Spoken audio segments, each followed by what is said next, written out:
quem não tem prática com o Zoom, só para vocês saberem, no canto super em cima, tá? Você tem dois modos de view. Você tem o view que chama Speaker View, que a pessoa que está falando ocupa uma grande parte da tela, que é o que eu sugiro a vocês apertarem. E o outro que é eu não sei como é que chama, é o Gallery View, que mostra todo mundo. Aí vocês vão ter 100 quadradinhos aí, que vai ser um horror. Portanto, eu sugiro que vocês usem o Speaker View e silenciem os microfones, por favor, tá? Podemos começar? Mônica, tudo bem? Podemos. Deixa só eu fazer uma coisa aqui. Vou só botar o meu óculos. Espera aí, só um instante.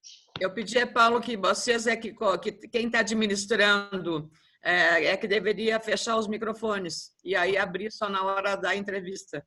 Tá bom, eu estou fechando de todos. É, mais prático.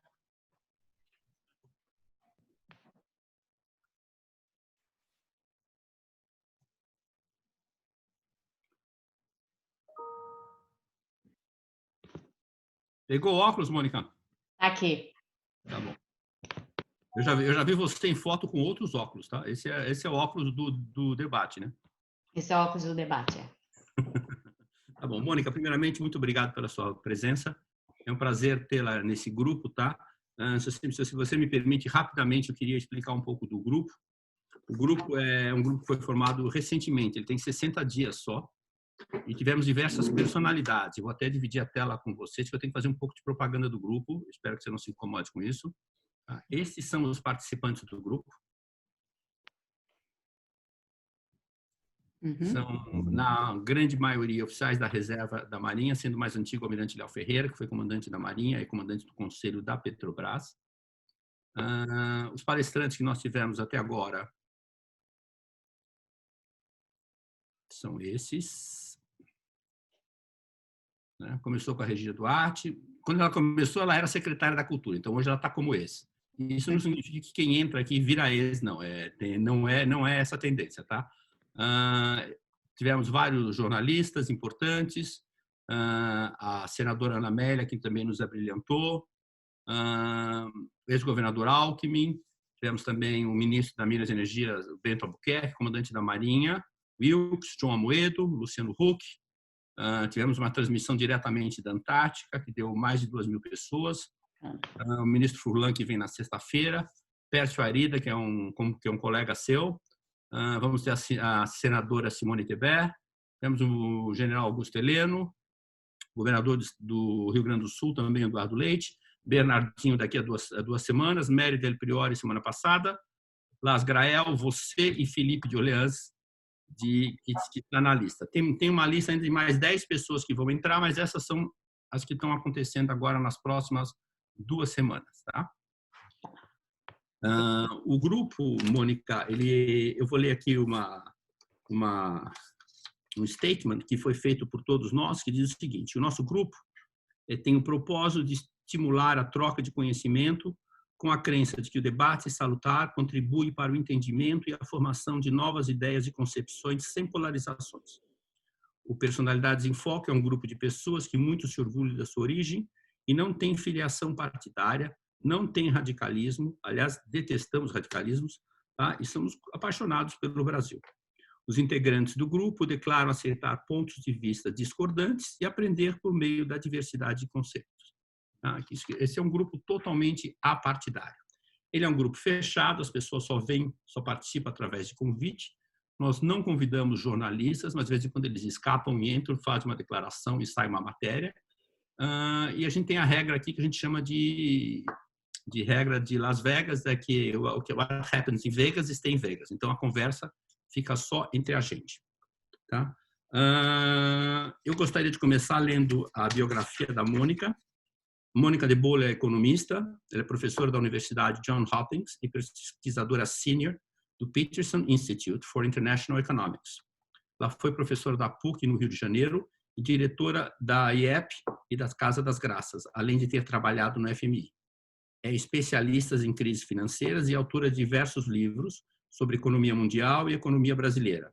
Escreve semanalmente para o jornal Estado de São Paulo e para a revista Época.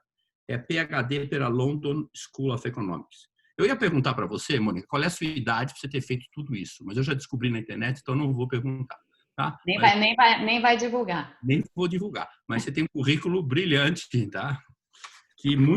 olha, muito nos honra ter uma brasileira com seu nível dentro do Peterson Institute, que eu sei quanto vale, quão difícil fazer parte disso lá. O nosso sistema tem um coordenador que é um sistema, é como se fosse a Roda Viva, né? Só que é uma Roda Viva com menor competência do que a Vera Magalhães, quer dizer, hoje o coordenador sou eu. Não dá para comparar a minha competência com a Vera Magalhães, mas a gente vai tentar fazer o melhor. Tem uma lista enorme de perguntas aqui, que eu não vou conseguir fazer, mas a Mônica, muito gentilmente, e eu vou fazer questão de divulgar, divulgou, ou onde está, divulgou o e-mail dela, que está aqui, para aqueles que quiserem fazer perguntas depois, pode mandar para o e-mail dela, é mdebol, é 2 i mesmo? É pai com 2 i? Que é Peterson Institute for International Economics, então são 2 i's. Tá bom, então é pai.com. Tomem nota, por favor, para aqueles que vão querer fazer perguntas. Dando continuidade, deixa eu stop sharing. Dando continuidade. Então, o nosso sistema são perguntas e respostas, e é uma maneira bem informal de nós debatermos, tá, Mônica?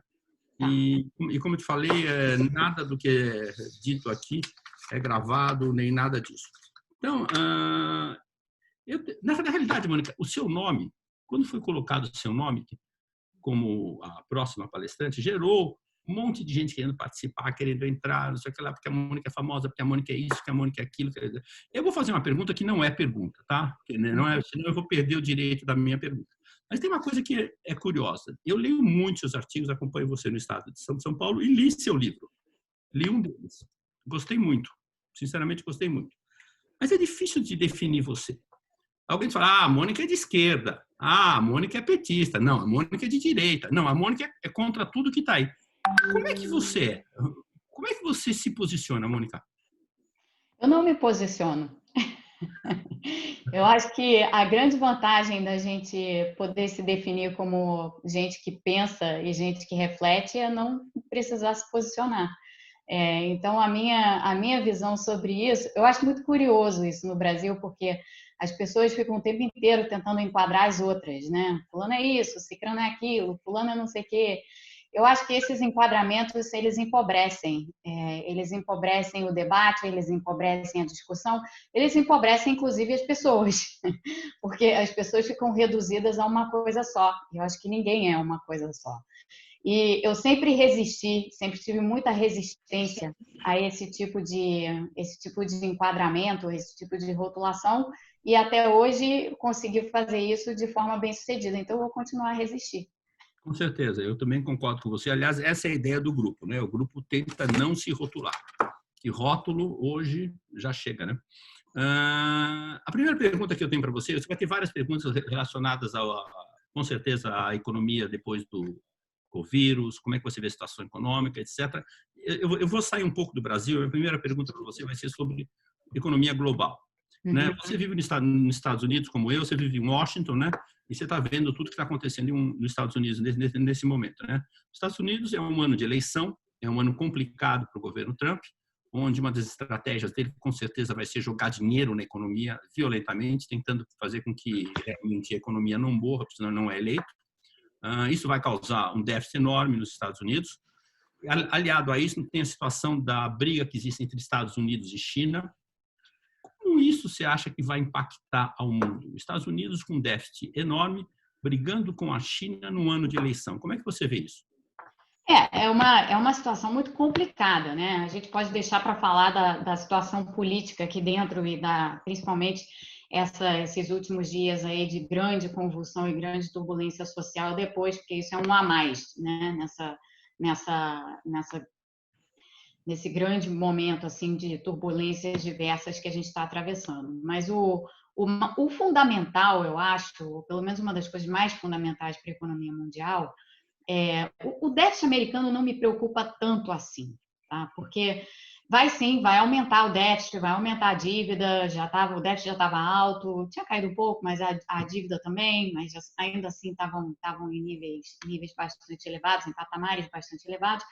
Mas os Estados Unidos são o emissor da moeda de reserva internacional por excelência. E não vão deixar de ser o emissor da moeda internacional, do dólar, simplesmente porque tem déficit alto e dívida alta. Essa vai ser a realidade para todos os países, como a gente sabe, né? Como a gente já está vendo.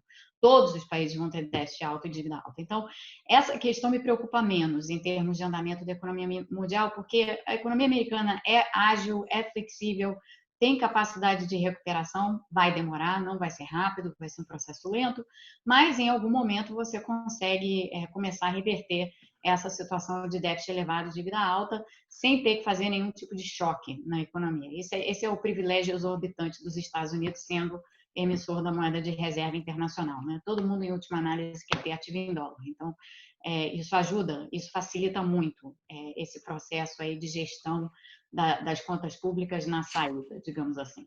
Então, isso me preocupa pouco. Não acho que isso daí vai ser uma âncora ou vai segurar, de alguma forma, a economia mundial. O que me preocupa realmente é essa disputa aí Estados Unidos-China, que está muito acirrada, acirrou-se mais ainda com a epidemia, vai continuar acirrada pelos próximos meses, e a depender do que vai acontecer depois de novembro, se vai ser com Trump ou se vai ser com Biden, há dois caminhos, né? Há um caminho com Trump em que a tendência é de acirramento e de acirramento contínuo, e o caminho com Biden, que é um outro tipo de acirramento. O acirramento do Trump é conflito, né? É como a gente tem visto, é um embate. O Trump funciona assim, ele bate de frente. O acirramento com o Biden vai ser diferente, vai ser um acirramento dentro de uma diplomacia, ou dentro de um esforço diplomático. E o que resulta dessas duas maneiras diferentes de lidar com a China tem repercussões diferentes sobre a economia mundial.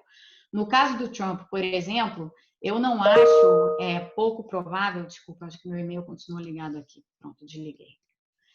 Eu não acho pouco provável que a gente tenha um recrudescimento da guerra comercial. E entendo um recrudescimento da guerra comercial, e isso vai ser extremamente prejudicial para a economia mundial como um todo, né? Porque a gente está aí tratando dos dois eixos, dos dois pilares fundamentais da economia mundial, Estados Unidos de um lado e China do outro. Desculpe, Mônica, você disse que é provável ou é pouco provável? Eu me perdi. Provável. Com Trump, provável. Provável que a gente veja um recrudescimento da guerra comercial com a China.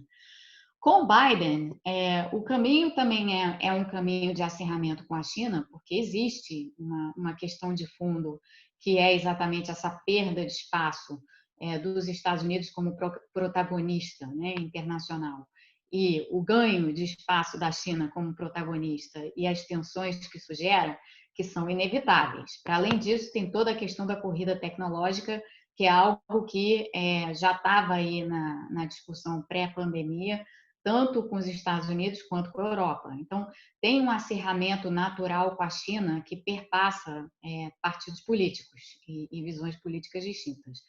Mas a forma de tratar, que pode ser muito diferente, com o Biden, por exemplo, na presidência, faz toda a diferença em termos de política econômica, né? E em termos de como você lida com esse acirramento. Então, com o Biden, eu vejo menos chance de ter essa guerra comercial declarada do Trump, e sim de uma nova tentativa, seja de que maneira for, de um certo engajamento diplomático.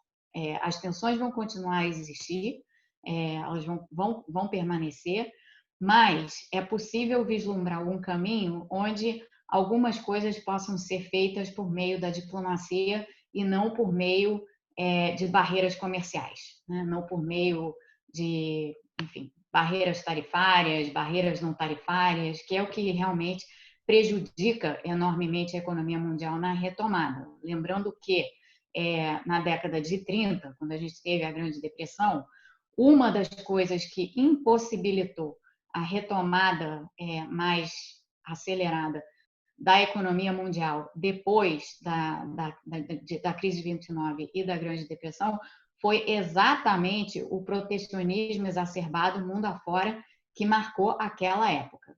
Então, trazendo isso para os dias de hoje, o Trump é um protecionista por natureza. E é, como eu disse, uma pessoa que gosta de conflito e gosta de criar esses conflitos no comércio internacional.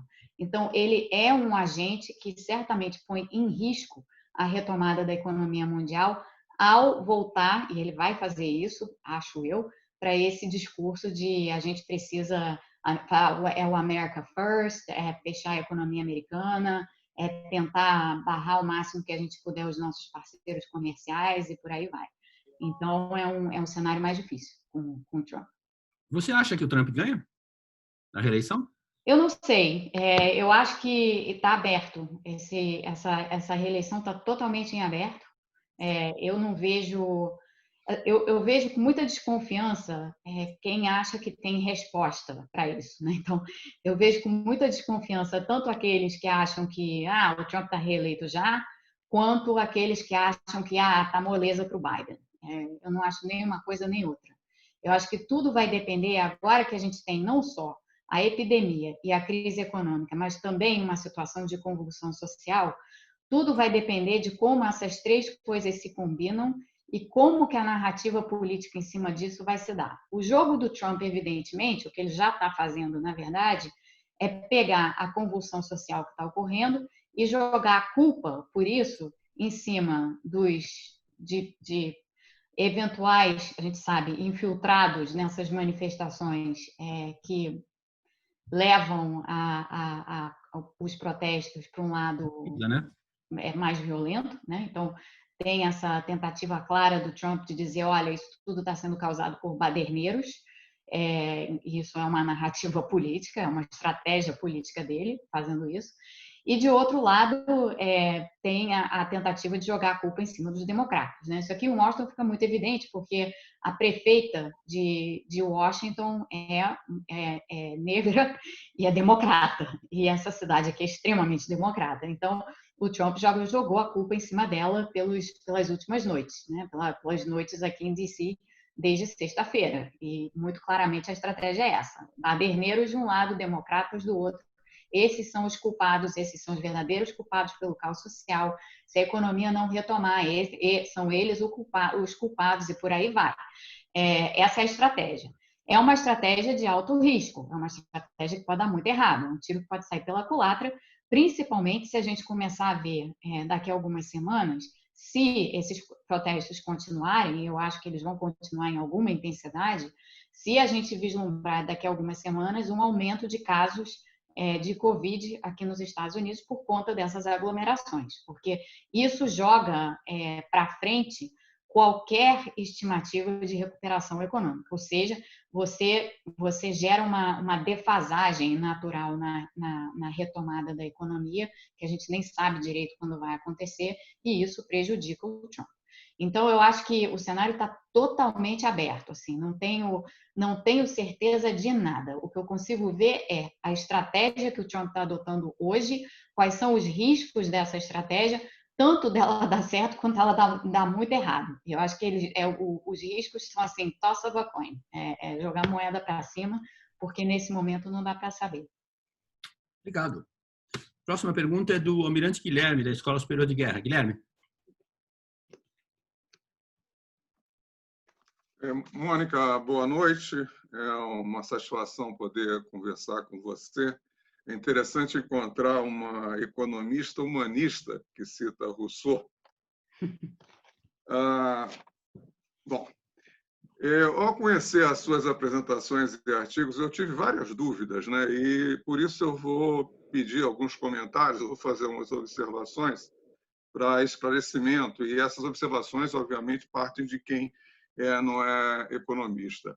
Eu me refiro à sua empenhada defesa à concepção de renda básica, um processo distributivista que não está atrelado a nenhum requisito, como Bolsa Família, segundo as suas próprias palavras.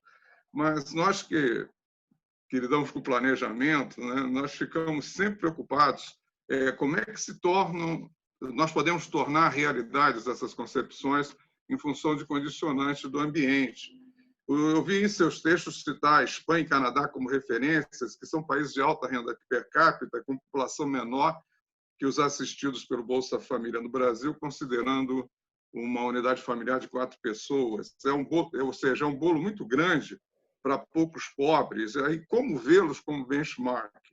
A outra coisa é um detalhe que até quando nós vemos os princípios da administração pública, né, eficiência, legalidade, etc., aí como é que nós vamos obter eficiência pulverizando recursos, ainda que possa haver alguma eficácia como o retorno econômico que menciona?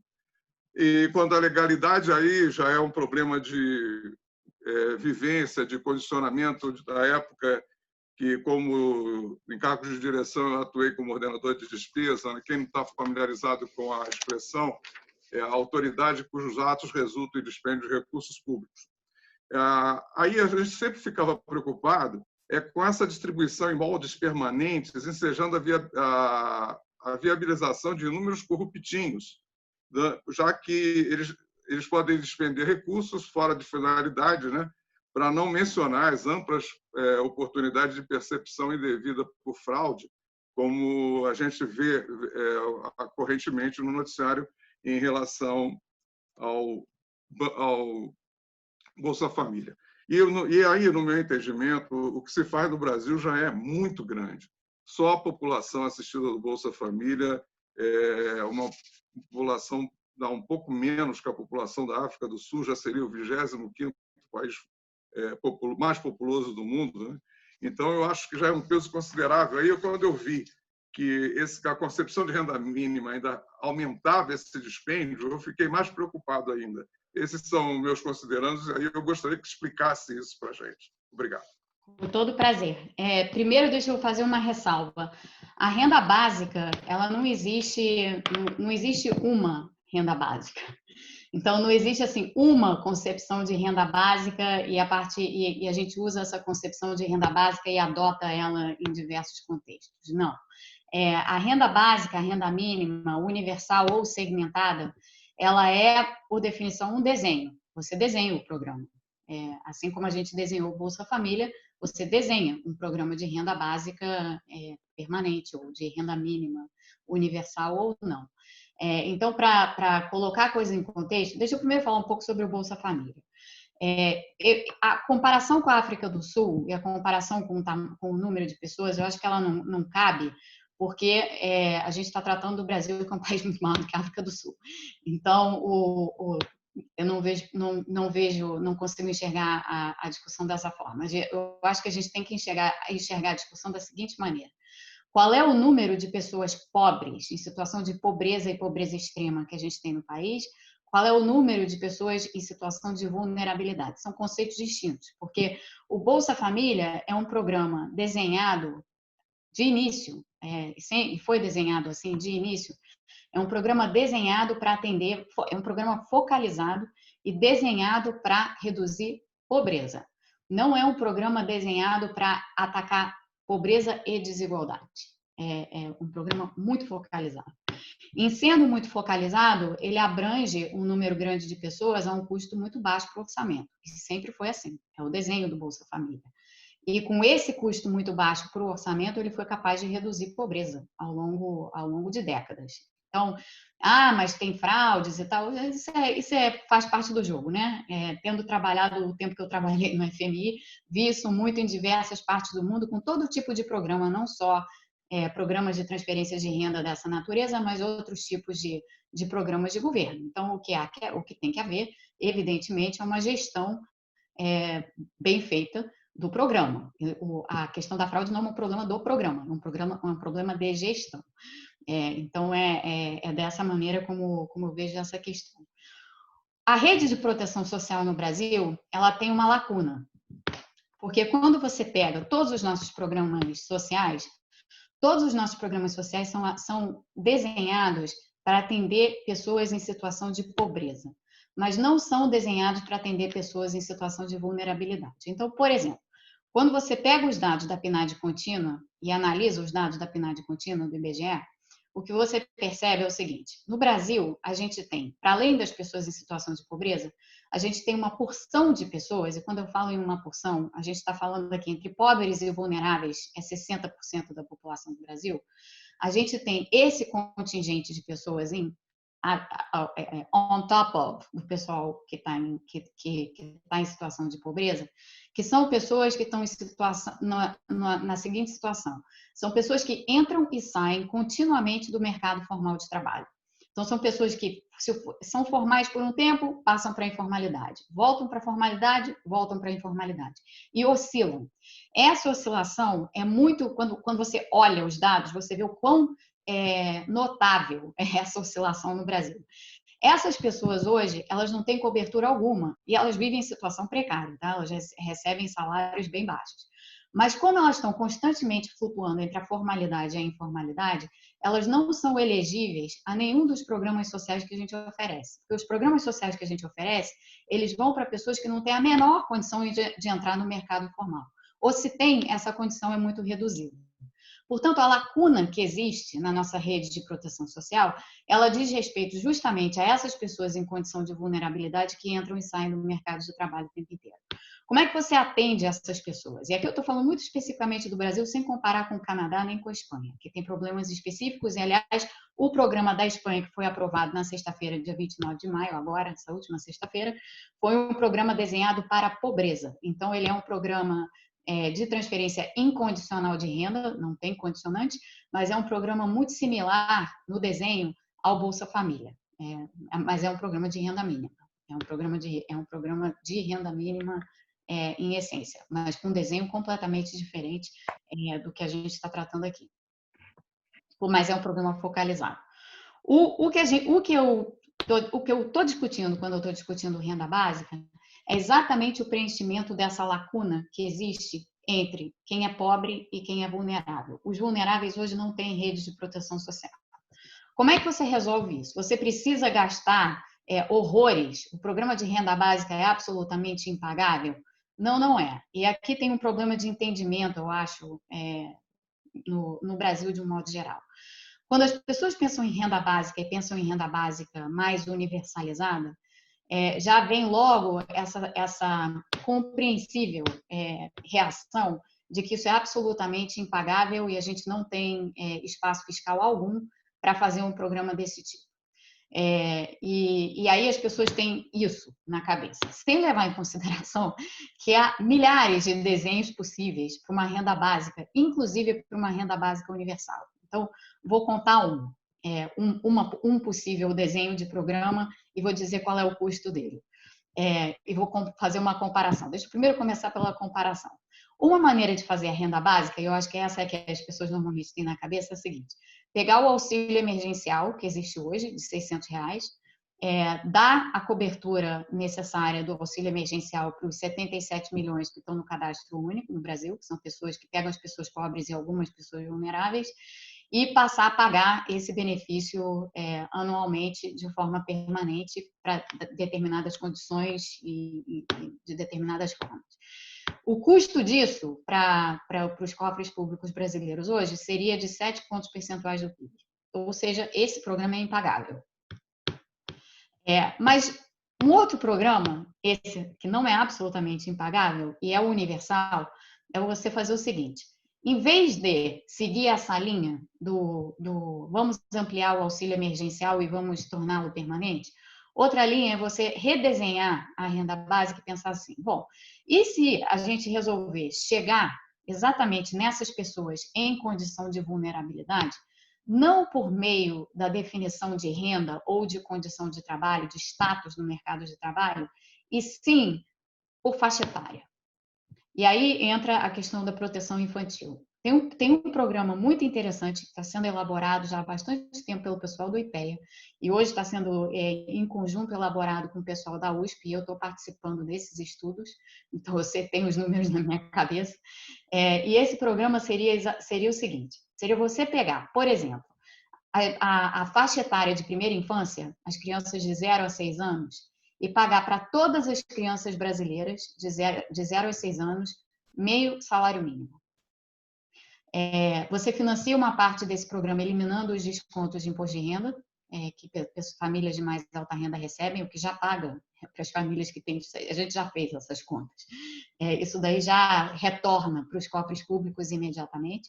E quando você considera que os domicílios brasileiros, as crianças nos domicílios brasileiros, a grande maioria delas está em lares pobres ou em lares de pessoas que estão em situação vulnerável, essa que eu descrevi anteriormente, esse benefício tem o potencial de reduzir pobreza e reduzir desigualdade. Ele tem o potencial de fazer as duas coisas simultaneamente. Quanto custa isso? Se você pagar meio salário mínimo da forma como eu mencionei, isso custa 115 bilhões de reais. 115 bilhões de reais dá 1,5% do PIB. 1,5% do PIB. Esse é o custo que a gente está falando aqui. Isso não explode dívida, isso não gera inflação, isso não causa qualquer tipo de estrago nas contas públicas e, de fato, esse programa é parcialmente autofinanciável, porque ele retorna na forma de tributação sobre consumo, lembrando que tributação sobre consumo, quando a gente está pensando em ICMS e outros impostos, essa tributação ela vai para os estados e para os municípios. Então, você dá, além de tudo, uma sustentação à receita de estados e municípios brasileiros. Esse programa que eu acabei de descrever é um programa de renda básica universal. Ele é um programa de renda básica universal muito diferente daquele que se pensa quando se pensa no Brasil, mas é para dar um exemplo de que quando você fala em renda básica universal, a não ser que você defina exatamente qual é o desenho do programa, você não está falando sobre nada, é simplesmente um nome. Então, o que eu tenho pensado para o Brasil e que eu acho que é perfeitamente factível e tem impacto, que a gente está fazendo as simulações e olhando os dados para ver o impacto, é exatamente um programa dessa natureza. Ou seja, não é imitar ninguém, é a gente fazer o nosso próprio. E esse daí preenche, como eu dizia, essa lacuna das famílias em situação de vulnerabilidade, ou dos lares em situação de vulnerabilidade, onde os chefes de família, ou as chefes de família, porque no caso aqui são majoritariamente mulheres, como dá para ver pelos dados do IBGE, você pega exatamente essas pessoas que ficam entrando e saindo todo o tempo da formalidade e que não tem como receber Bolsa Família. Claro que se você fizesse um programa desse tipo no Brasil hoje, você não poderia ter acúmulo de benefícios, então não pode haver duplicação. Você tem que ter um sistema em que as pessoas escolhem o que querem receber. Se forem receber o Bolsa Família, recebem Bolsa Família. Se forem receber renda mínima, recebem renda mínima. Então, é um programa complementar, não é um programa substitutivo. Mas funcionaria perfeitamente dentro da rede de proteção social que a gente tem para preencher um vazio. Então, é disso daí que se trata, é disso que se trata uma parte da discussão. Pelo menos a discussão que está mais ligada com a realidade, né? É claro que tem uma porção de propostas aí que estão completamente desconectadas da realidade e da capacidade de sustentação fiscal do país. Obrigado, mas eu só vou fazer um comentário, tá? Por causa desse valor, quando você não vai estimular a natalidade. Eu me recordo que lá para os anos 60, por aí, o valor do auxílio natalidade, auxílio por ter criança era razoável. E eu me lembro de uma pessoa ter escandalizado meus pais e disse que ela continuava a fazer filho porque cada filho que fazia ganhava mais. Então, eu temo muito por causa dos valores relativos das pessoas que são assistidas. Tá? Mas isso é só um comentário. Eu vou fazer um comentário sobre isso, porque essa foi exatamente a crítica ao Bolsa Escola. Quando o Bolsa Escola foi implantado nos anos 90, o argumento que surgiu para contra-argumentar o Bolsa Escola foi exatamente esse. E o que a gente... Mas esse foi real, eu me lembro disso quando era criança ter acontecido. Mas o que é curioso é o seguinte, é que a gente está tratando aqui de 30 anos de evidência, né? Então, dos anos 90 para cá, a gente tem 30 anos de estudo. E o que a gente vê claramente nos estudos empíricos é que esse argumento não se sustenta. Então, não tem por que ele se sustentar para um programa desse tipo. Até porque um programa desse tipo não é fazendo 6 filhos que você vai sustentar a sua casa, né? Porque tem o custo de ter a criança e os custos que você vai carregar.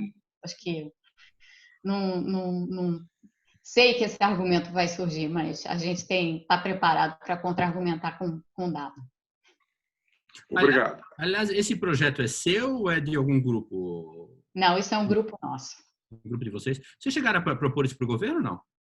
Parece tão... A gente está em discussões. Tá entrando essa conversa está entrando mais pelo Congresso, né? Do que com o governo propriamente. Tá. Eu queria também, que por um erro meu, saudar a presença aqui da senadora Ana Amélia, que está presente com a gente hoje, também o embaixador Jorge Prata, da Noruega, também o embaixador João Mendes, aqui de Miami, e os oficiais generais que estão presentes. Aliás, com relação ao embaixador Jorge Prata, o senhor é o próximo a fazer a pergunta. Embaixador, por favor. Está no mudo. Boa noite a todos. Meu boa noite especial à nossa conferencista. Vocês me ouvem? Me ouvem? Sim. Eu queria jogar o foco agora nessa crise econômica anunciada e que se avizinha no mundo pós-Covid-19. Eu não sou tão velho assim e não é a primeira crise econômica pela qual eu passo. Parece que o mundo, esporadicamente, vem passando por crises econômicas. O que eu queria perguntar à nossa conferencista é no que essa crise que vem agora se diferencia das outras, no que é que ela é igual às outras, e se nós aprendemos alguma coisa e hoje talvez tenhamos mais instrumental para lidar com essa crise que vem por aí. Obrigada. Essa pergunta é muito interessante porque ela traz à tona uma discussão bem interessante sobre a natureza das crises. Eu passei boa parte da vida aí estudando crises e me metendo em crises e coisas do gênero. A minha dissertação de lá longe, a minha dissertação do PhD foi sobre crises financeiras, a minha tese que eu apresentei à LSE. Depois eu trabalhei anos no Fundo Monetário Internacional com crises. Eu trabalhei na crise da Argentina em 2001, aquela crise. E trabalhei também várias outras. Trabalhei na crise do Uruguai. O Uruguai sofreu o contágio da Argentina, então depois da Argentina eu pulei para o Uruguai. E, enfim, quando teve a crise de 2008, eu não estava aqui nos Estados Unidos, mas escrevi diversos artigos sobre a crise de 2008. E sempre foi a minha área de pesquisa e a minha área de estudos. Então, assim, o grande desafio dessa crise, a grande diferença dessa crise em relação a crises anteriores, inclusive várias crises que nós próprios já vivemos no Brasil em ocasiões diversas, é que essa crise, na essência, não é econômica. A crise econômica, ela existe, mas ela é proveniente de uma crise de saúde pública. Então, esse é um diferencial importante, porque quando a crise é econômica, na essência, a gente geralmente sabe o fator causador da crise e a gente tem uma ideia de como responder à crise no momento agudo da crise e depois na fase crônica. Então, por exemplo, pegando as crises tradicionais nossas de balanço de pagamentos que a gente tinha, né, crises cambiais e coisas assim, a gente sabe que normalmente essas crises são causadas por desequilíbrios internos de política fiscal, política monetária, política de crédito e política cambial. Então, quando essas quatro coisas, quando esses quatro eixos de política macroeconômica estão em desequilíbrio, você tem crise, você pode ter uma crise cambial, ou você pode ter uma crise fiscal, ou você pode ter uma crise bancária, ou você pode ter uma combinação dessas três coisas, você pode ter uma situação completamente caótica, como foi a Argentina em 2001. Quando isso acontece, como a gente sabe, entende a natureza da crise, a gente consegue ter uma noção do que fazer para resolver a crise e depois do que fazer para resolver o que precisa ser resolvido, porque quando você está lidando com a crise naquele momento, muitas vezes déficit vai aumentar, a dívida vai aumentar e tal, e depois você precisa consertar isso mais à frente. Então, esses roteiros assim de crise, eles são bem colocados. A crise de 2008 foi um desafio um pouco maior, porque a crise de 2008, ela foi no centro do sistema financeiro internacional. Não foi nem tanto pela natureza da crise de 2008, não. A crise de 2008 foi, na essência, uma crise bancária. Uma crise bancária no mercado interbancário. Não uma crise bancária de corrida bancária, como a gente costumava entender, mas uma crise no mercado interbancário. Só que foi uma crise no mercado interbancário no centro do sistema financeiro global, aqui nos Estados Unidos, e que, portanto, se espalhou muito rapidamente para o resto do mundo. Então, a gente tem que entender a crise de 2008, se a gente pensa que todos os sistemas financeiros no mundo estão interconectados de alguma forma, Quando você tem uma crise financeira no Brasil, o Brasil está na periferia, ele não afeta ninguém. Quando você tem uma crise acontecendo no hub, no centro da rede do sistema financeiro internacional, aquela crise paralisa e afeta todo mundo. Isso foi o que aconteceu em 2008. Então, o grande desafio ali foi como é que você ia conseguir fazer o sistema financeiro se reerguer minimamente para que, em primeira mão, os mercados de crédito voltassem a funcionar. Então, aquela foi uma crise de proporções inéditas, porque ela aconteceu no centro do sistema financeiro internacional. Mas, de resto, as resoluções todas passaram, de uma forma ou de outra, por um entendimento sobre a natureza de crises bancárias. E foi assim que se fez. A primeira resposta do Fed, antes do Fed entrar nos quantitative easing, né, que hoje estão sendo usados como instrumentos de política monetária convencional, mas antes do Fed partir para isso, a primeira coisa que o Fed fez aqui nos Estados Unidos foi resolver a situação dos bancos. Então, é o que qualquer banco central faz em instituições financeiras, porque aqui não eram só bancos, né? Eram bancos e outras instituições financeiras não bancárias. Então, essa maneira de agir, essa maneira de saber reconhecer onde está o problema e agir, ela é extremamente importante. E nessas crises anteriores, esse poder de resolução sempre teve plenamente na mão dos gestores de política econômica. Então, plenamente nas mãos do Tesouro, do Ministério da Fazenda, do Banco Central e por aí vai. Essa crise não está nas mãos do Tesouro, do Ministério da Fazenda, do Banco Central e por aí vai, porque essa crise é uma crise de saúde pública na essência. Então, a resolução da crise necessariamente é a resolução da epidemia. E isso não está sob controle de gestor nenhum, nem mesmo muito dos gestores de saúde pública, né? Isso está nas mãos de você encontrar uma vacina, um tratamento, o que quer que seja, que vá nos ajudar a retomar um funcionamento um pouco mais normal das nossas economias. Até que isso aconteça, o trabalho dos gestores de política econômica não é um trabalho de resolução de crise, como ele tipicamente é nas crises causadas por fatores econômicos. Ele é um trabalho de sustentação.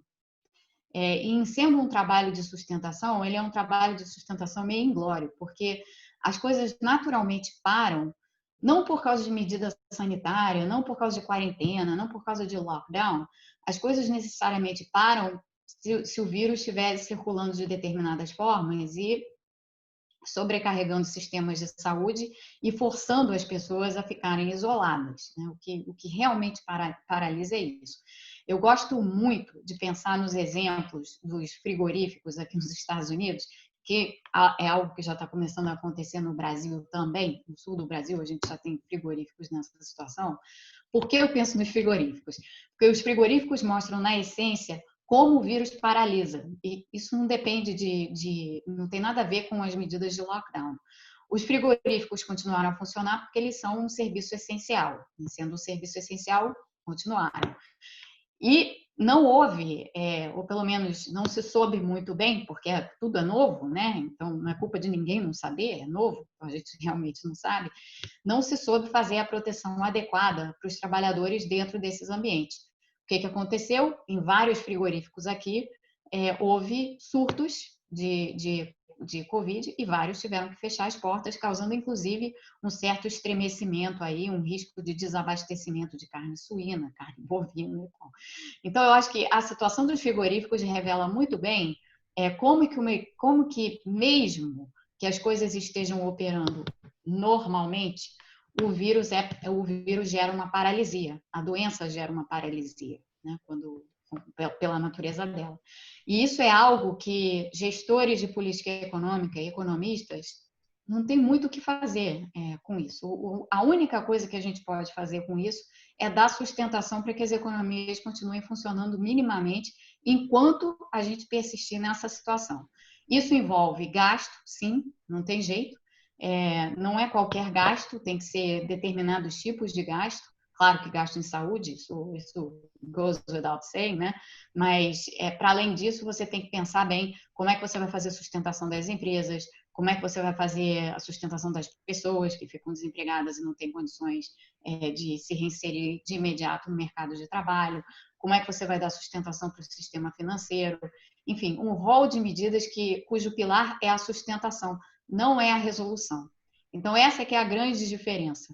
E olhando para frente, o cenário continua sendo esse, porque mesmo nos países que tiverem conseguido, ou que estão conseguindo, fazer o achatamento das suas curvas epidemiológicas, e na verdade mais do que o achatamento, né, já estão vendo o declínio, como é o caso na Europa, mesmo nessas circunstâncias, as economias não vão voltar a operar normalmente. Não vão porque a situação ainda é anômala, ainda é uma situação de anomalia. Tanto assim que na Alemanha a gente está vendo o governo fazer todo o possível para dar sustentação às empresas, inclusive com estatizações. Na França, mesma coisa. Na Espanha, mesma coisa. Por aí vai, para falar dos países que estão reabrindo, né? Aqui nos Estados Unidos também não vai ser diferente. Assim, hoje tem uma visão, eu acho, no governo Trump, que é assim, a gente reabre e tudo volta ao normal. Não volta. Enquanto o vírus estiver em circulação, não volta ao normal. Então, a grande diferença dessa crise para crises passadas é que em crises passadas você tem a crise, você adota as medidas de resolução da crise e, eventualmente, você sai da crise. Nessa agora, não, essas medidas não são para resolver a crise, essas medidas são para sustentar as economias. A resolução só vem quando você tiver a vacina ou o tratamento, ou quando você tiver, se é que isso existe, eu não acredito nisso, tenho amigos epidemiologistas com quem eu converso, quando você tiver a tal da imunidade de rebanho, mas você não tem imunidade de rebanho sem vacina, tipicamente, então é um assunto mais difícil de tratar. Mas é isso, assim, na essência, em sendo um problema de saúde pública, tudo que a gente está fazendo hoje é para sustentar, nada é para resolver. Obrigado. Obrigado pela presença, embaixador. Uma pergunta rápida: como é que tá a coisa? Como é que estão as coisas aí na Noruega? Bom, aqui na Noruega nós estamos numa etapa diferente da etapa do Brasil, diferente da etapa dos Estados Unidos, né? A Noruega tomou medidas muito cedo de isolamento e distanciamento social, de maneira que a curva aqui é descendente, não é? Mas o que eu acho também é que, em função da natureza da crise, nenhum país vai poder sair sozinho dela. A Noruega, por exemplo, é um país que tem uma economia muito ligada à economia internacional, é um país exportador. Então, enquanto a situação não se resolver no mundo, na Noruega pode melhorar um pouquinho, mas também não vai se resolver. Boa sorte para o senhor aí. Obrigado. O próximo é o economista Roberto Troster. Oi, Mônica, tudo bem? Oi, tudo bem? Eu sou teu leitor, né? Eu acho que você, além de bom português, você tem bom economês, né? Gosto muito. Deixa eu falar, como é que você está vendo a atuação do Banco Central na crise para mitigar seus efeitos? No câmbio, no crédito e na questão de redução das margens? É isso. Olha, prazer te ver. Eu acho que o Banco Central brasileiro está tendo uma boa atuação no geral, assim, está fazendo o que pode fazer dentro das circunstâncias.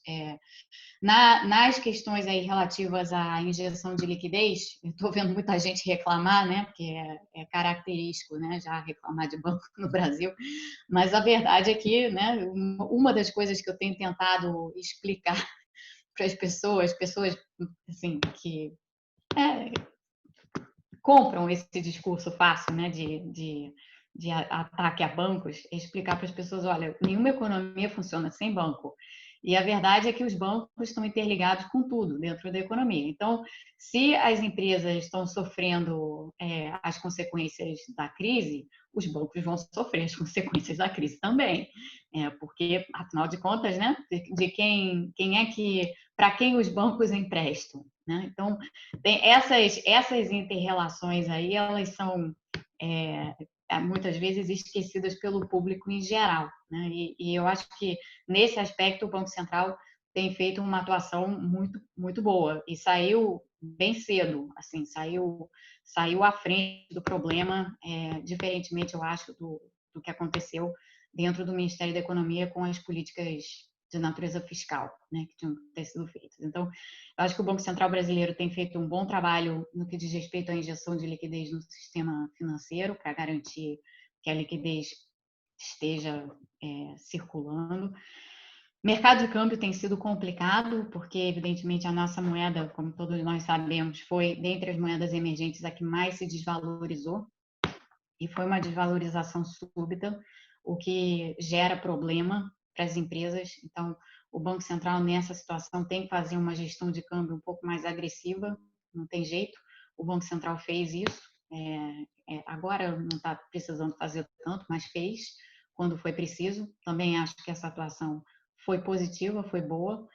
Aonde eu acho que o Banco Central poderia ter feito um pouco mais, não porque isso fosse ter algum tipo de consequência maior para a economia, mas sim porque eu acho que isso possibilitaria o debate sobre quantitative easing no Brasil, é na Selic. A gente está com a taxa de juros em 3%, mas a gente sabe que a economia vai ter um baque enorme esse ano, e a gente já está vendo, na quantidade de operações compromissadas que o Banco Central está fazendo, a gente já vê, né, que existe uma tendência de descolamento de taxa no mercado de reserva bancária em relação à Selic. Assim, ou seja, dava para a Selic estar mais baixa do que está. É a minha opinião. Tá? E se tivesse mais baixa, e se tivesse mais próxima de zero, eu acho que a conversa sobre... Isso aqui a gente entra num terreno muito técnico, muito rápido, como você sabe, né? Mas, assim, eu acho que com a Selic mais baixa, eu acho que a gente estaria tendo uma discussão um pouco mais racional sobre o Banco Central brasileiro entrar nessa de fazer quantitative easing ou não. Lembrando que o Banco Central pode fazer quantitative easing a partir do momento que a emenda constitucional 10, do orçamento de guerra, o permite, né? Hoje ele está impossibilitado de fazer porque tem uma questão pendente aí no Supremo Tribunal, então não dá para fazer.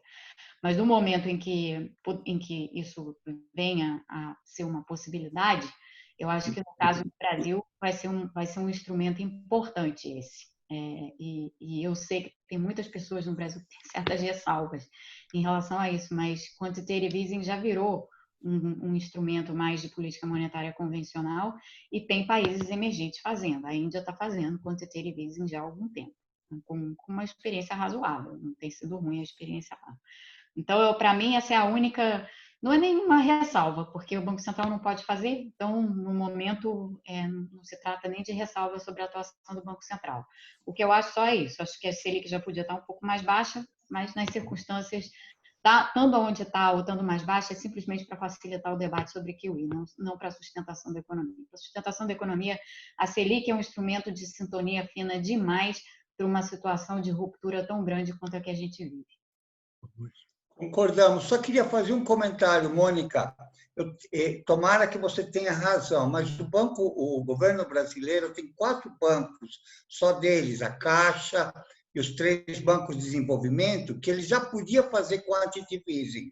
A minha leitura e meu medo, tomara que eu esteja errado, que isso vai ser uma operação para limpar balanço de banco estatal, né? Com esse quantitative easing, né? Vamos comprar títulos privados, a gente já tem uma história no passado. Por isso eu gostei. Isso realmente é um risco, e na questão dos bancos públicos em particular, já que você tocou nesse tema, uma coisa que tem me deixado muito agoniada é que a gente tem esses instrumentos, e a gente poderia estar utilizando, principalmente o BNDES, de uma forma muito mais racional do que a gente está fazendo hoje, né? Hoje não há quase utilização do BNDES nesse esforço de sustentação da economia. Isso é ruim para nós. Assim, a gente poderia estar fazendo algo mais com o BNDES e a gente não está. Não seria necessário fazer nada na linha do que foi feito no passado. Aliás, você sabe muito bem que eu sempre fui uma grande crítica da atuação dos bancos públicos, principalmente quando o crédito subsidiado no Brasil corria solto, pelos danos que isso nos causou. Mas a gente não precisa hoje fazer nada subsidiado. A gente pode fazer perfeitamente, mas utilizando o BNDES como um instrumento de combate à crise, que eu acho que é fundamental nesse momento, mas não está sendo usado. Uma pergunta básica aqui, na realidade eu não sou economista, mas uma coisa que eu acho que me parece muito clara, né? Não existe risco hoje de uma baixa da Selic de gerar inflação, né? A economia está tão depressiva que inflação pode esquecer, né? É isso mesmo? Não existe. Assim, deixa eu colocar da seguinte maneira.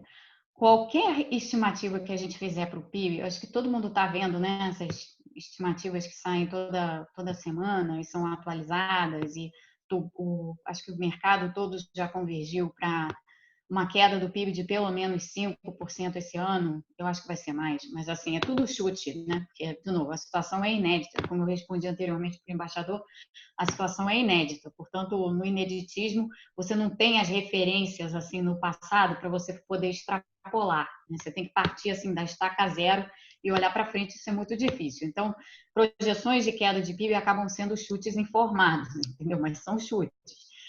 De todo modo, vamos supor que seja uma retração da economia de mais de 5, a gente já está falando aí num cenário que beira a depressão econômica. Na verdade, o mercado de trabalho no Brasil já está mostrando isso, né? Assim, nos meses de março e abril, como a gente viu na semana passada com a divulgação dos dados do CAGED e com os dados da PNAD contínua, em março e em abril, o mercado de trabalho brasileiro teve uma queda, e aí eu não falo só de taxa de desemprego, não, porque a taxa de desemprego, ela mede mal esse impacto. A taxa de desemprego nem subiu tanto assim, ela foi de 11,2 para 12,6. Mas o que aconteceu foi que a taxa de participação no mercado de trabalho caiu loucamente. Quando você soma a queda da taxa de participação, que reflete todas aquelas pessoas que saíram do mercado de trabalho. Então, não só elas estão desempregadas, como elas estão desalentadas. Elas saíram do mercado de trabalho porque elas estão tentando achar emprego e não conseguem, saíram da força de trabalho. Quando você soma a queda da taxa de participação com a taxa de desemprego, você já está batendo perto de 20% em 2 meses. Isso não aconteceu em 2 anos, 2015 e 2016, quando a gente teve a recessão no Brasil. Nos 2 anos em que a gente teve a recessão no Brasil, a gente demorou muito tempo para chegar em níveis muito ruins no mercado de trabalho, e mesmo assim a gente não chegou nos níveis históricos que foram registrados na última divulgação da PNAD contínua. Isso em 2 meses só. Então, isso dá, eu acho, uma dimensão da gravidade do momento. E reflete isso, Paulo. No fim das contas, essa é uma crise que está muito mais para um quadro deflacionário no Brasil, ao menos assim nesse momento que a gente vai atravessar agora, do que inflacionário. É uma situação completamente distinta das que a gente já viveu no passado. Muito obrigado. Próxima pergunta vai para a senadora Ana Amélia. Senadora, por favor.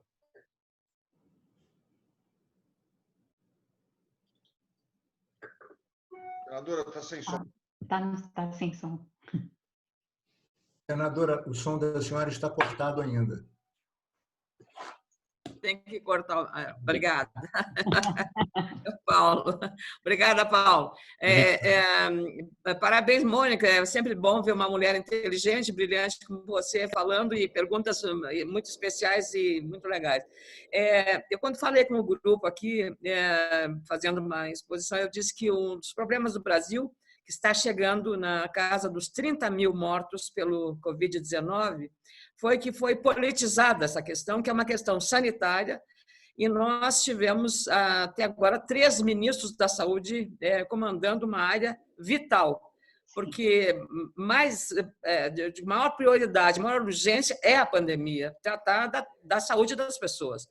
Essa questão da politização da pandemia, politização num estado de dimensões continentais, com realidades diferentes. O meu estado do Rio Grande do Sul, você citou o caso dos frigoríficos, é algo que está acontecendo no Rio Grande do Sul, semelhante aos Estados Unidos, mas não está acontecendo no Uruguai, que é do lado e que tem frigoríficos. Por quê? Porque tomaram medidas, como você falou, de prevenção para proteger os funcionários dos frigoríficos. Então, lá não houve. O país tem 800 casos, tem 3,5 milhões de habitantes, o Rio Grande do Sul tem 11 milhões, mas eles têm 22 óbitos. Então, é que eles acionaram tudo no estado de administração unitária e todo mundo se entendeu. No Brasil, não. Nós estamos batendo cabeça, o presidente da República, os governadores, os ministros, discutindo coisas que são da ciência, mas que está todo mundo politizando até a medicação, politizando, brigando, e isso cria um adicional. Qual é ele? É que a política passa a interferir pesadamente sobre a economia. A incerteza e a instabilidade que o país está vivendo neste momento impacta muito mais sobre o câmbio, na minha opinião, do que qualquer medida econômica. É a instabilidade. Por outro lado, também a questão fiscal do país, que não conseguiu fazer, além da reforma da Previdência, as outras reformas para complementar a necessidade de enxugar um pouco o Estado pesado demais como é o nosso, o país, Estado do país, né?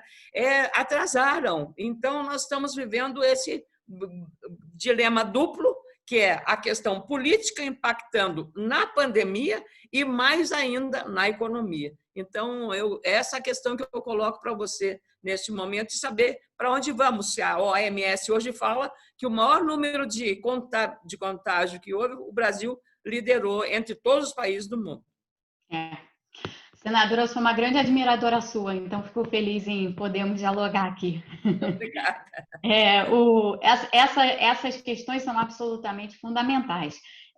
O que a senhora disse a respeito do câmbio, eu concordo plenamente. Assim, o real é a moeda com pior desempenho entre países emergentes, não à toa. É pior desempenho exatamente por causa dos problemas políticos e dos problemas institucionais. Hoje, por exemplo, a gente soube que o Brasil bateu recorde em fluxo externo, fluxo para fora do país de investidores estrangeiros. Foram 31,3 bilhões de dólares que saíram do país num curto período de tempo. Por quê? Porque qual é o investidor que vai querer ficar investido em ativos de risco, né? Bolsa, títulos do Tesouro, seja o que for, num país que parece estar à deriva, né? Como está o Brasil, com tudo politizado da forma como está. Então, o grande problema no Brasil hoje é exatamente esse. Aqui nos Estados Unidos, onde também houve politização da epidemia, né? E também houve essa história de... Até hoje, a máscara é um tema politizado. Assim, nos estados do Sul, o pessoal não usa máscara. Ou quando usam máscara, já são imediatamente identificados como democratas. Assim, é um negócio completamente sui generis. Aqui está mais ou menos assim também.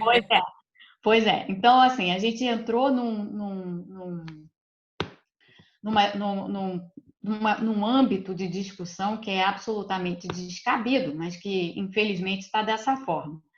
Aqui nos Estados Unidos, a resposta de início foi como está no Brasil agora, né? A gente, obviamente, que não teve demissões em série de ministros da saúde, mas no primeiro momento a linha do Trump e do pessoal ao redor, né, do círculo do Trump, era simplesmente totalmente negacionista.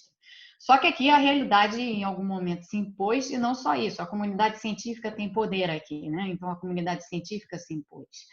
E as coisas começaram a entrar um pouco mais nos eixos. No Brasil, o Brasil não está nessas condições, e está realmente totalmente à deriva. Tem um site que eu gosto muito de acompanhar, e isso foram amigos epidemiologistas meus aqui que me indicaram, é um site de um pessoal lá do MIT, e que eles fazem projeções de curva, tem um monte de gente fazendo isso, mas é que esse site em especial, ele é confiável. E eles fazem essas projeções de curva epidemiológica, né, de acordo com como estão as medidas sanitárias, o que os países estão fazendo e tal. E eles abrem, não para todos os países, mas para alguns países específicos, eles fazem o tracking individual dos países. E eles vêm fazendo para o Brasil.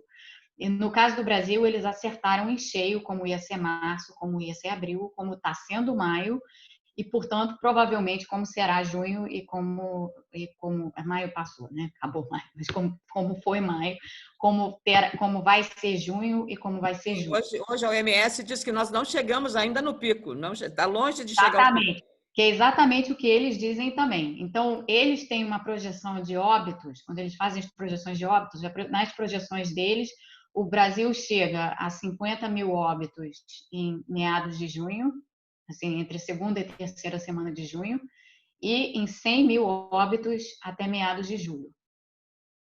Então, essa é uma situação extremamente dramática, né? Principalmente quando a gente considera que muitos desses óbitos provavelmente vão se dar, né, de forma localizada, assim, em comunidades, em locais de maior aglomeração e tal. E no meio disso tudo, a gente vive um momento no país de instabilidade social também, né? Porque também estamos tendo protestos e convulsões sociais e tal. Mas Então, assim, a instabilidade institucional impactando com maior intensidade sobre, inclusive, o desempenho do comportamento do câmbio, por exemplo.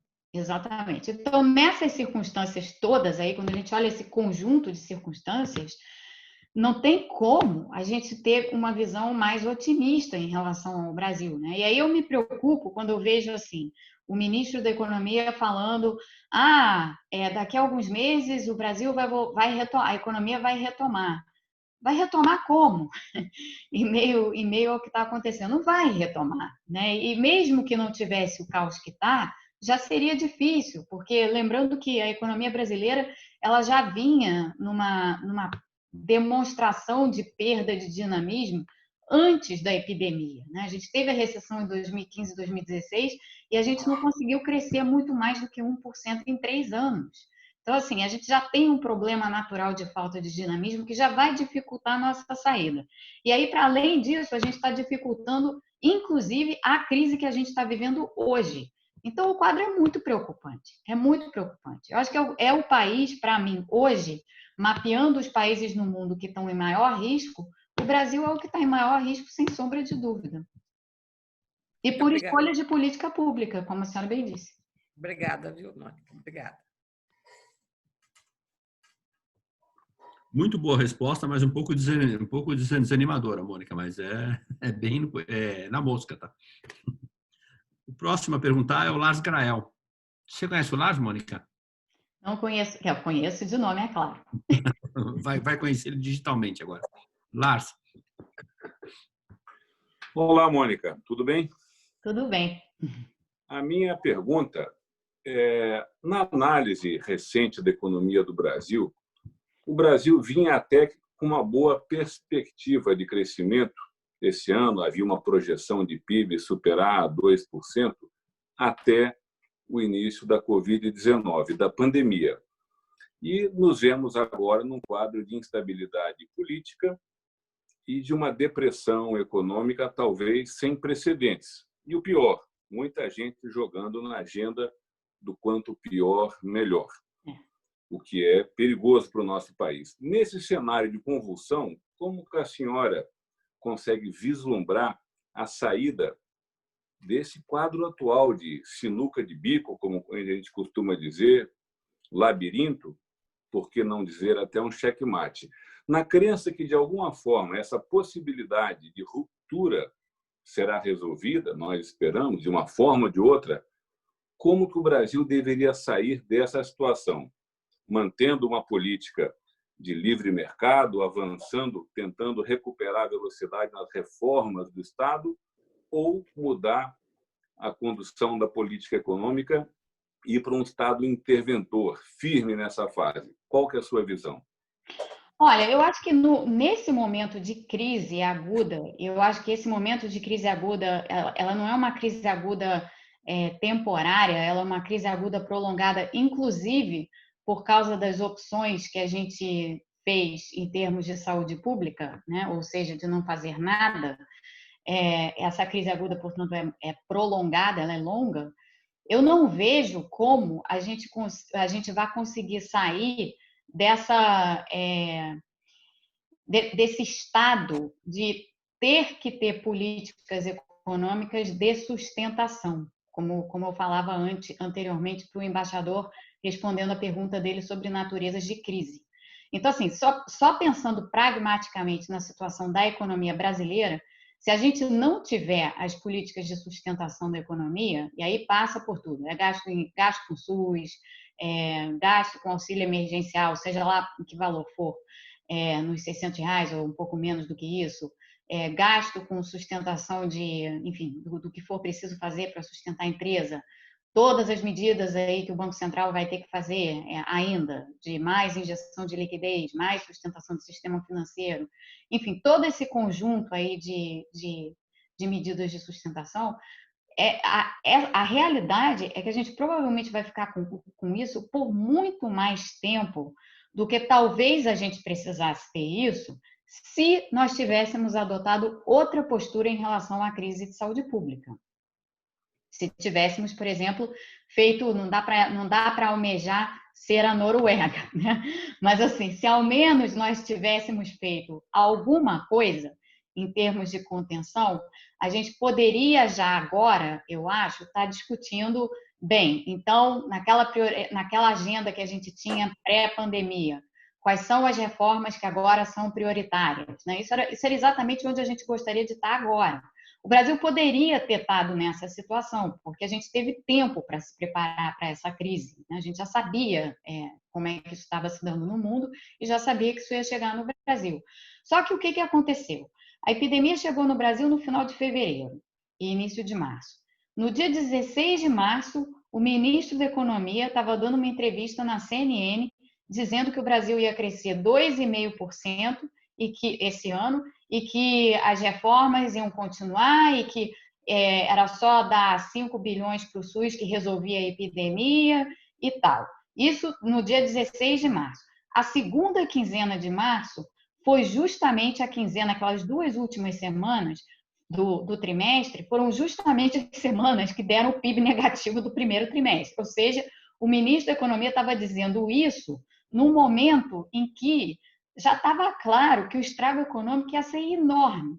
Então, o nosso atraso, tanto em termos de saúde pública quanto em termos de resposta de política econômica, é enorme. O que significa que, para mim, a gente não vai conseguir retomar outra discussão que não seja a sustentação da economia por pelo menos 1 ano e meio. E aí, se for esse tempo, daqui a 1 ano e meio a gente está em pleno calendário eleitoral para as eleições de 2022. Então, é uma situação absolutamente, desculpa ser um pouco alarmista, mas é uma situação muito inédita e muito difícil de imaginar por onde vêm as saídas quando você tem um governo que está trabalhando contra si, né? E que em nenhum momento deu qualquer sinalização de que vai começar a trabalhar a favor do país. Esse é que é o problema. Compreendi. Muito obrigado. Próxima pergunta é do Dr. Celso Mori.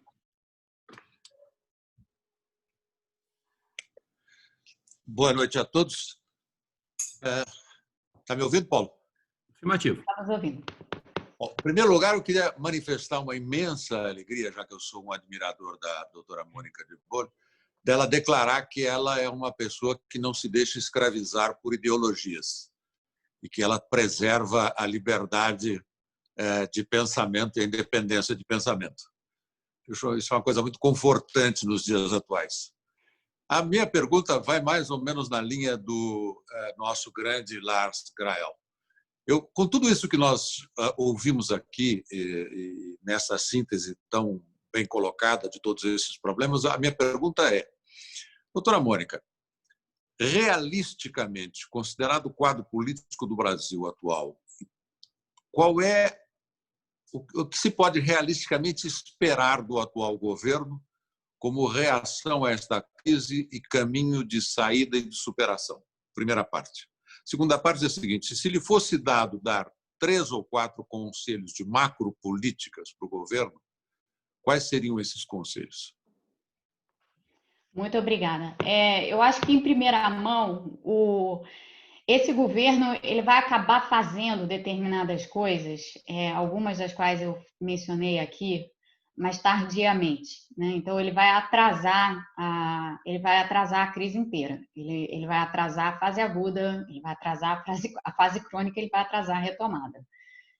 Mas acho que inevitavelmente a necessidade de fazer determinadas coisas ela se impõe, né? Porque a economia começa a escorregar muito e a gente já vai ver isso, já está vendo isso no segundo trimestre na realidade, mas isso vai aparecer cada vez com mais força nos dados na medida em que eles forem divulgados. Então, eu acho que determinadas ações que o governo já deveria ter tomado, o governo vai ser forçado a acabar fazendo. E nisso eu incluo, tá?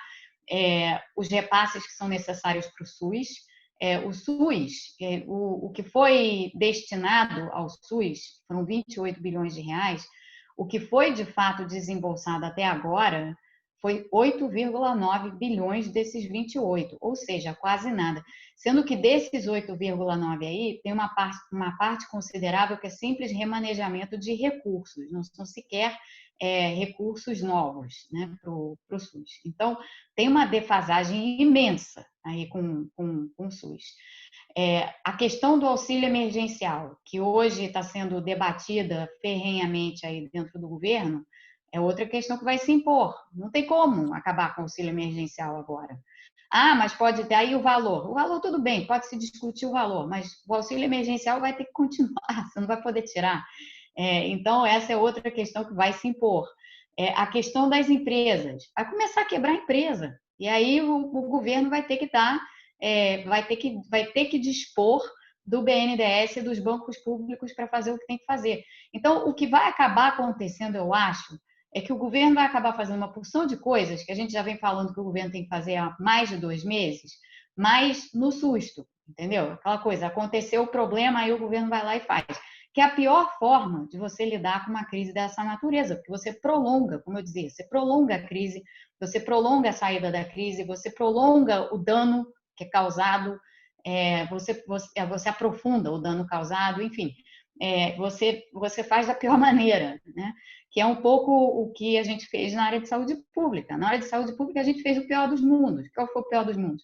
A gente fez uma quarentena que não era quarentena, uma quarentena mais ou menos, ou uma quarentena quase que para inglês ver, e disso resultou o quê?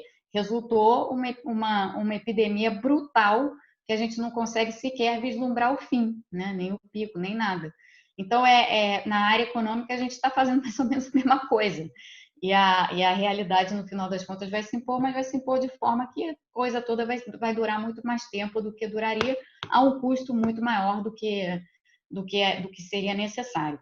Se eu tivesse que dizer 3 coisas para o governo hoje, eu diria o seguinte: para de bater cabeça com auxílio emergencial, renova, prorroga. Ah, não dá para fazer R$600? Até dá para fazer R$600, tá? Mas se a gente quiser fazer por um pouco mais de tempo do que simplesmente 3 meses, se a gente quiser fazer por exemplo, 6 meses, corta a metade, dá R$300, que isso daí já é bastante coisa para sustentar as pessoas que precisam ser sustentadas. Então, para de bater cabeça com o auxílio emergencial e faz o que é preciso. Dá o dinheiro para o SUS. Tem que dar o dinheiro para o SUS. Não adianta estar segurando porque dá o dinheiro. Tem crédito extraordinário para fazer, desembolsa, dá o dinheiro que tem que ser dado. E estados e municípios. Estados e municípios como você vai fazer chegar no SUS, o dinheiro precisa chegar no SUS.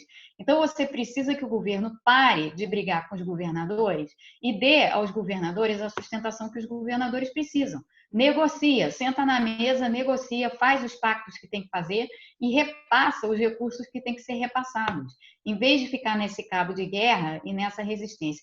Essas são 3 de uma grande lista de coisas, na verdade, mas eu acho que são as 3 principais nesse momento e as 3 mais importantes. Muito obrigado. Muito obrigado. Mônica, um amigo em comum nosso agora, Paulo Sotero, do Wilson Center. Opa! Cadê o Paulo?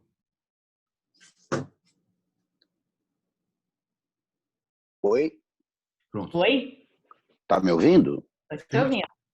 Tá. Ô, Mônica, eu estava pensando em fazer uma pergunta, como eu sempre, você sabe disso, nas minhas atividades, 13 anos e meio no Wilson Center, do qual eu me aposentei recentemente, eu sempre procurei puxar pelo lado positivo. Mas a realidade está dificultando o exercício desse meu estilo, que é o estilo da minha preferência mesmo. Queria te perguntar 2 coisas. Fale um pouco, que é uma conversa que nós temos, né? Aqui somos, para todo mundo da roda, a Mônica e eu somos meio vizinhos aqui em Washington,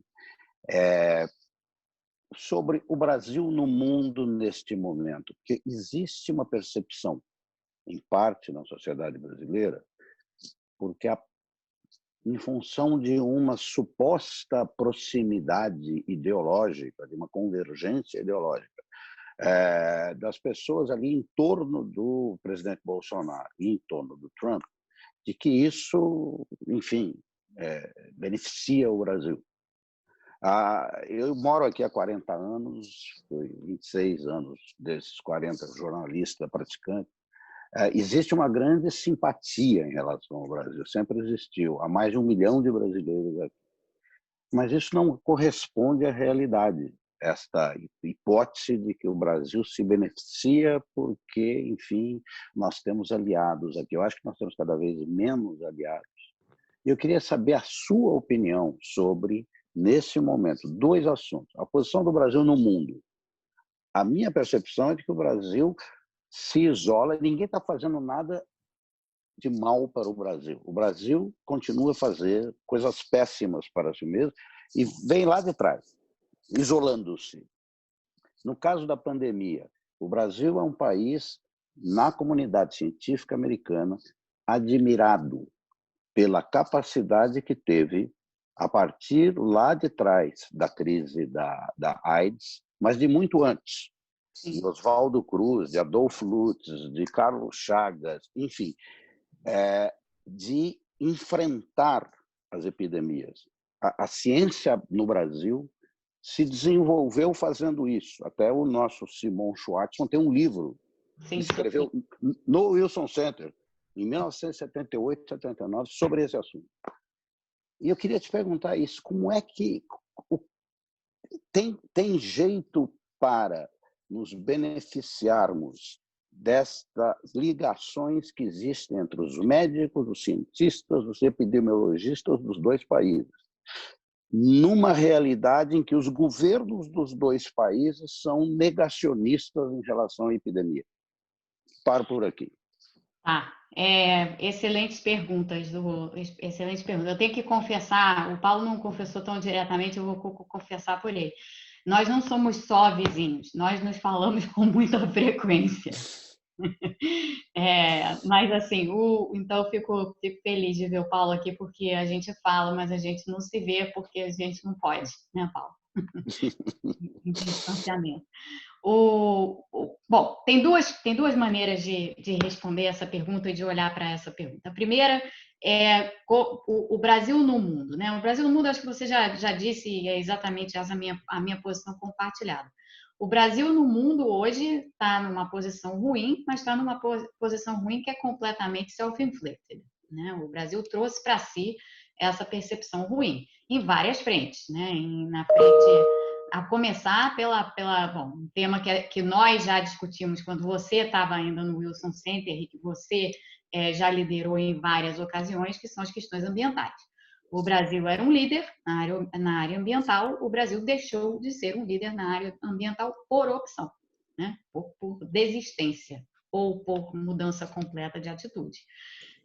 Enfim, esse é um dano completamente self-inflicted, né? por parte de nós mesmos. E isso nos prejudicou muito e tem nos prejudicado muito, porque na questão, por exemplo, do acordo o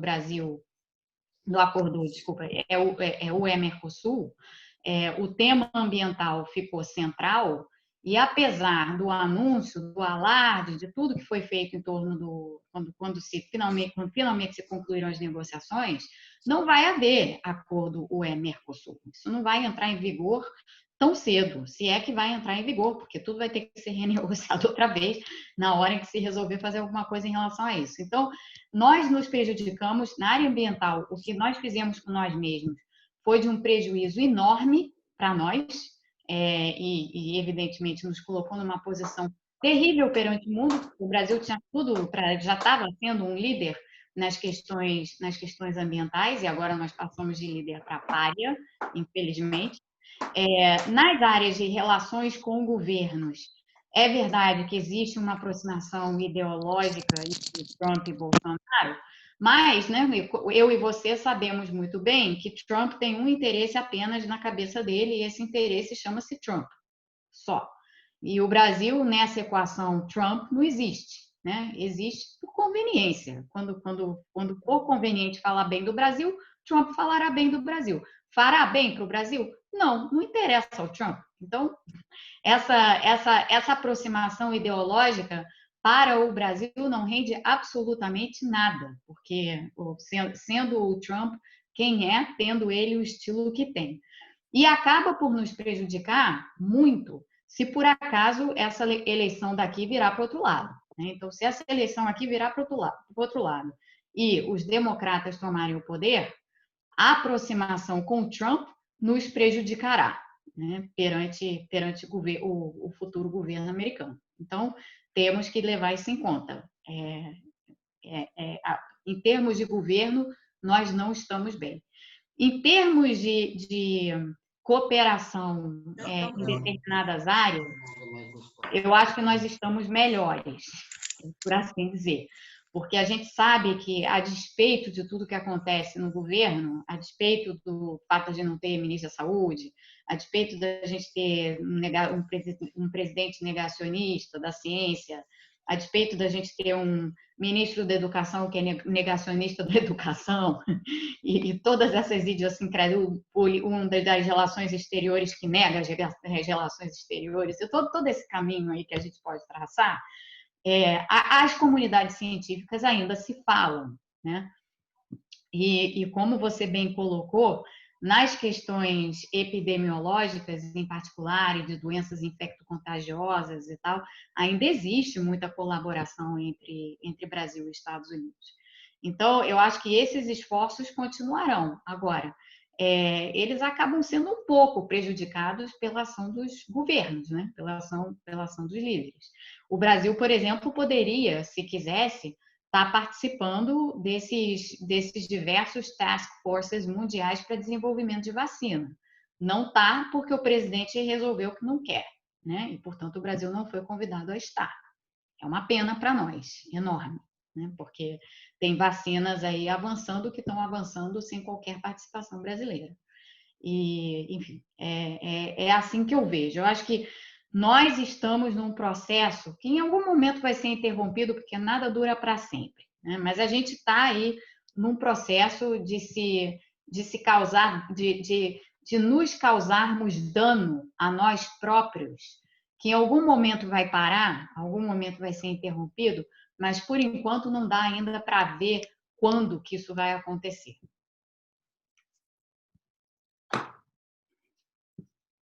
Mônica, eu estou no limite, eu sei que você vai me matar, eu estou no limite do tempo aqui, tá?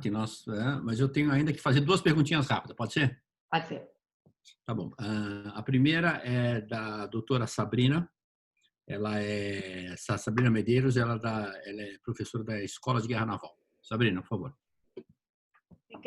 Obrigada, Zorro, pela oportunidade. Um prazer enorme estar aqui, tendo a oportunidade de falar com a Mônica de Boer, mesmo de longe.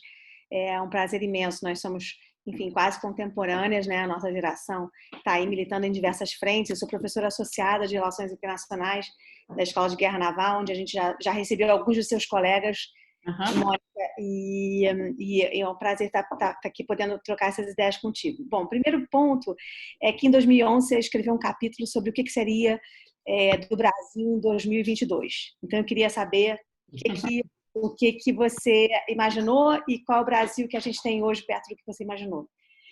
Quem sabe conseguindo levantar algumas coisas que a gente eventualmente fez melhor do que você previu, além das questões que a gente sabe que já faliram, junto com o sistema e toda a sua argumentação em relação ao fim da ortodoxia, né? E em segundo ponto que eu queria te perguntar é a respeito dos planos, né? Eu sou sua leitora assídua e eu queria perguntar, bom, você fez uma crítica muito relevante, sobretudo no último livro, a respeito enfim, da política econômica da Dilma, e a Dilma tem um determinado momento no seu livro, da Borboleta Azul, em que há uma crítica relevante sobre o pró-Brasil e depois o pró-Brasil 2 e depois o PAC. E a gente está vendo agora a tentativa de configuração de um plano, né, no governo atual, que, se não me engano, é o plano Brasil... Não, pró-Brasil. Agora, e lá era o maior, né, o pró-Brasil.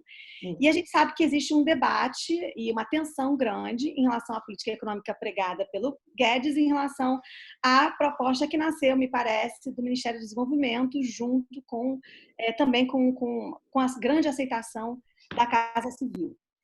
Então, eu queria que você pudesse falar um pouco, tanto sobre essa perspectiva em que você, há 10 anos atrás, imaginou um Brasil diferente, e a outra, qual é o papel real desses planos, grandes planos de infraestrutura, tendo em vista que grande parte dos nossos projetos na área de defesa também derivaram do PAC, por exemplo, e isso me parece um estímulo relevante para a criação dos clusters industriais, da indústria naval, da indústria de defesa, e etc. Se você pudesse estender também um pouquinho para a questão da defesa. Muito obrigada. Sabrina, você vai me forçar a reler o meu artigo de 2000, porque tem muita coisa ali que eu já não me lembro. Assim, eu vou tentar, tá, recapitular. Não, por favor, claro, claro.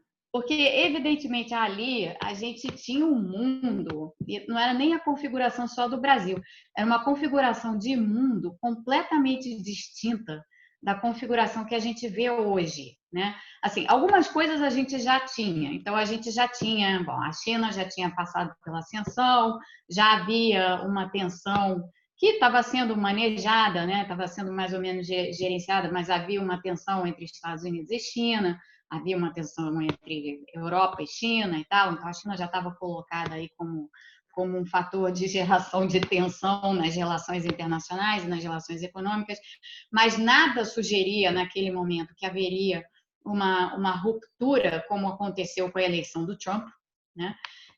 Nada naquele momento dava a entender que a gente ia ver a ascensão de movimentos e de líderes, né, nacionalistas e populistas no mundo, mas principalmente nacionalistas, e aí eu falo especificamente do nacionalismo porque eu estou escrevendo um livro sobre nacionalismo econômico lá no PII, e uma das razões para ter começado esse projeto do livro sobre o nacionalismo foi justamente como isso pegou todo mundo de surpresa, nessa volta do nacionalismo, ela apareceu de repente, ela não estava colocada antes, certamente não estava colocada em 2011.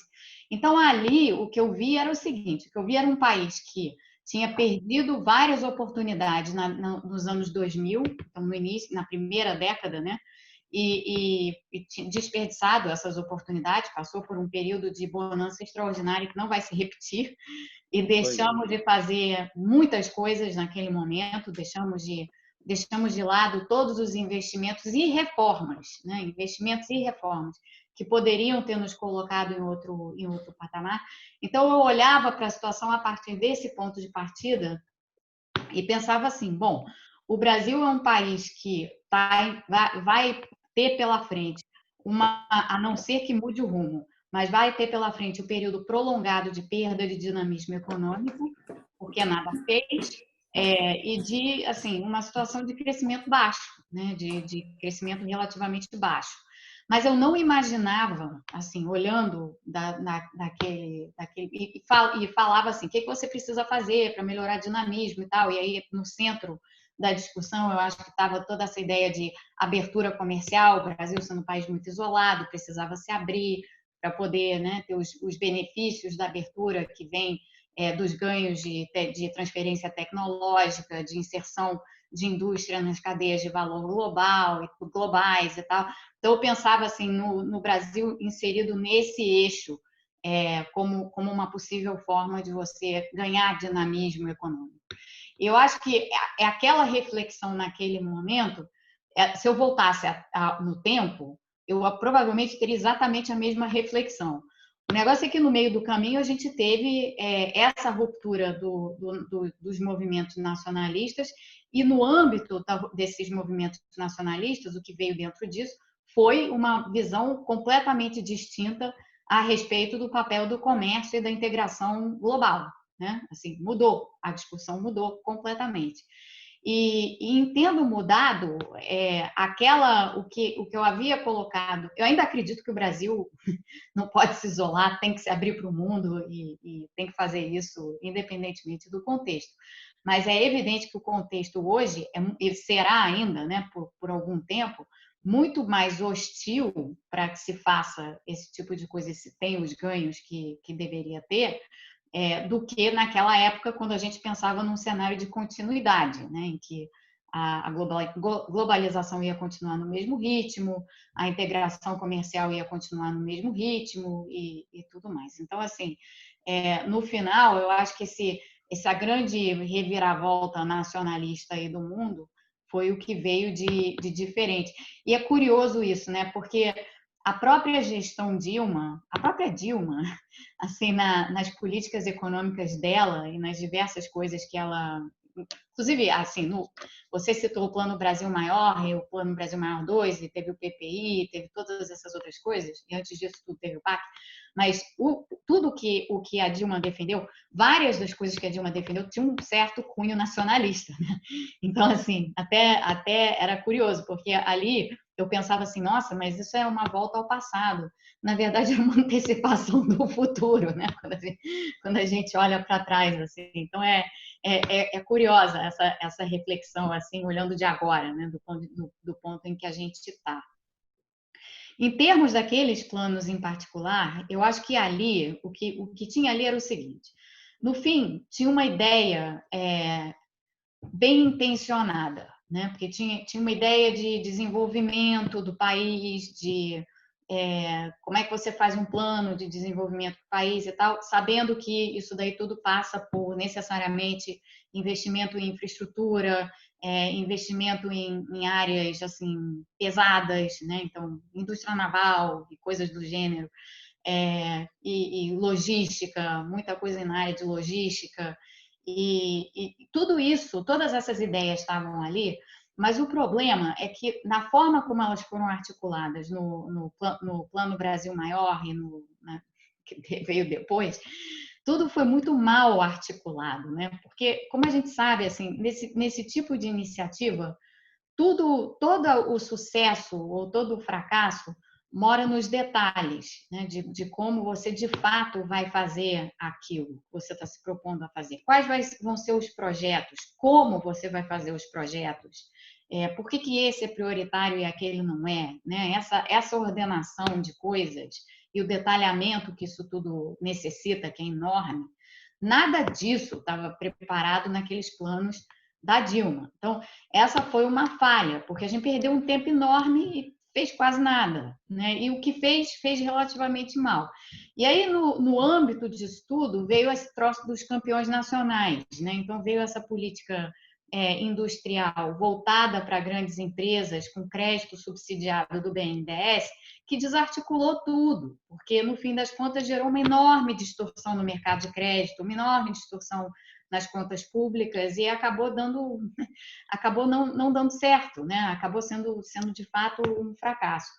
O que não significa, aí é que está a coisa, nada disso significa que você pensar em política industrial de uma forma mais moderna e de forma bem feita, que isso daí não seja uma coisa viável. Então, eu, por exemplo, acredito realmente que uma das saídas, já que a gente falou um pouco de saídas aqui, mas uma das saídas, eu não sei quando a gente vai ser capaz de fazer isso, mas uma das saídas para o Brasil passa necessariamente por um plano de infraestrutura, passa necessariamente por desenvolvimento de infraestrutura. Agora, que infraestrutura e como? Essas são as coisas que têm que ser pensadas e detalhadas.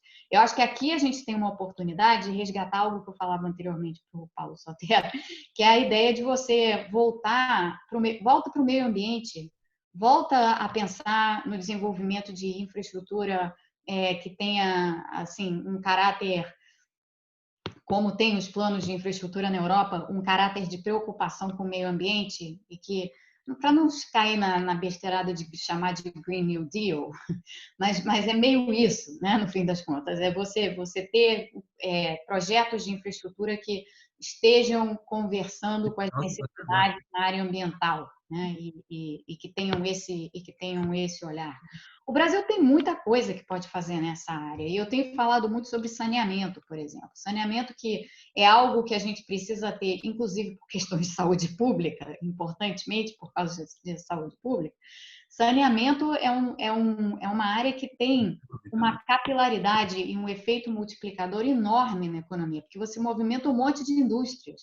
Você movimenta a indústria de construção civil, que por sua vez movimenta a indústria toda de vergalhões, movimenta a indústria de cimento. A indústria de cimento é super intensiva em energia, em consumo de eletricidade, então você movimenta esse setor, e assim você vai tendo um efeito multiplicador enorme na economia. Então, pensar bem um plano de infraestrutura cujo um dos pilares seja saneamento, que o país precisa, eu acho que é tá aí algo que a gente pode pensar para frente. Não vai dar para fazer até 2022, mas está aí algo que a gente pode pensar para frente como um futuro que será bom, né? E que traz melhorias para o país em vários sentidos para tentar terminar numa nota mais otimista. Tá ótimo. Muito obrigada.